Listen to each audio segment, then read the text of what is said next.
Good evening. I'll be as brief as possible. I know it's late. We've had a very long day. Earlier today, when we did the top cops, it was a very good event as always. But one thing that I always pick up on when the police come up and the commissioner comes up, we talk about the comprehensive training and PD training that they get, and that's what kind of launches me into my normal issues here.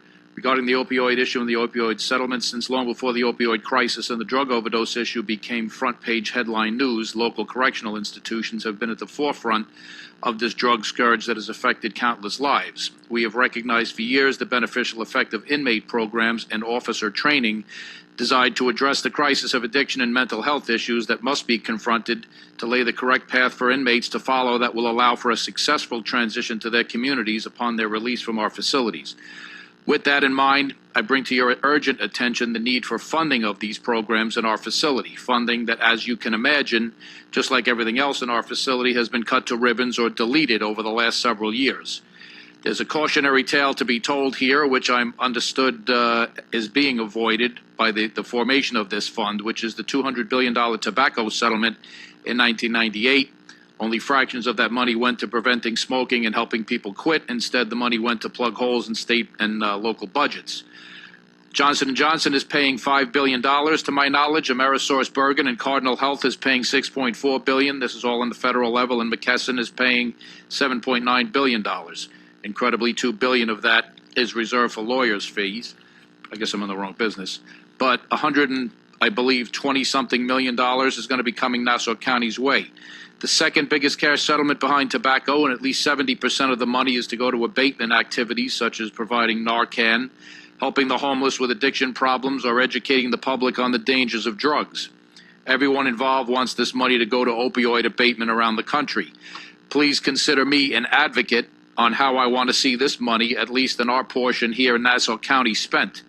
It's crucial, that a portion of this money be reserved for programs in the Nassau County Correctional Facility, both for inmate programs themselves, particularly with the advent of the HALT legislation that is being forced down our throats once again by Albany, by people who have no idea how to run correctional facilities but will mandate what is done inside of them.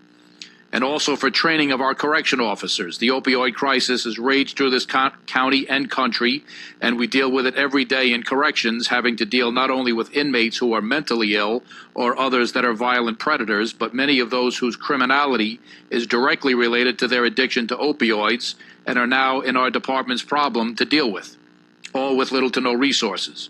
Programs for the inmates and specialized training for our officers on how to deal with the mentally ill and addicted is how this money would and should be spent in local correctional facilities like ours.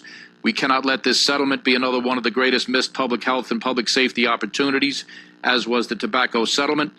Every element of this settlement should be geared towards remediating the harm the scourge has caused and prevented from continuing, and targeting those that have broken the law and caused pain and suffering to innumerable families because of their actions connected to their opioid addiction, who are now residing in our facilities, is one hell of a good targeting point to remediate this problem.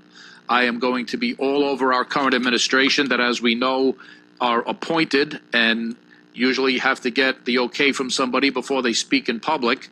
And I want to be not the only person advocating for programs in the jail for inmates and training for our officers. I certainly hope that I'm not alone here in doing that advocacy. Thank you very much. Well, Brian, once the money is in the fund, it can't be spent unless the legislature approves the spending.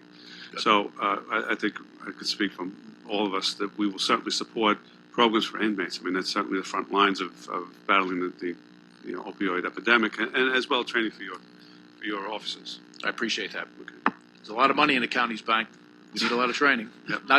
Not just on opioids. Thank you. Brian, Thank you also, I'm sure that we all support you in your efforts on this. And one of the women who used to work for me, one of my assistants, Nadine, actually volunteers at the jail. And on Friday nights, she helps with those who are recovering alcoholics. And she had always spoken about the importance of that program and how beneficial it had been to so many of the inmates there. So I'm sure that the same can be said for those that are going through opioid addiction and any other type of addiction. So anything that can help these people turn their lives around and get on a We used better to have track. a lot of good programs in the Nassau County Jail. And we they need were- to bring them back. Education, we Everything was just cut. need it. We have the money. Let's start investing because I think we could save a lot of people, that way. Really. I appreciate it. Thank you.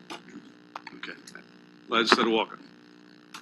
And Legislator Millet. Just- I'm I sorry. just want to quickly add, Trying to I get too, everybody Brian, will be doing all I can to make sure that you receive some of those funds to do education in any way that we can, especially target the group that's in the correction center, our inmates, and certainly for our workers who are there, our corrections officers, and what they can do to help and combat this, because hopefully when many of them, I'm sure, are in our corrections facility because of their opioid addiction, and hopefully it will make a Too many. big difference, for them when they get out, and hopefully look forward to a much better life and not end up back in there, or end up even worse, not here at all.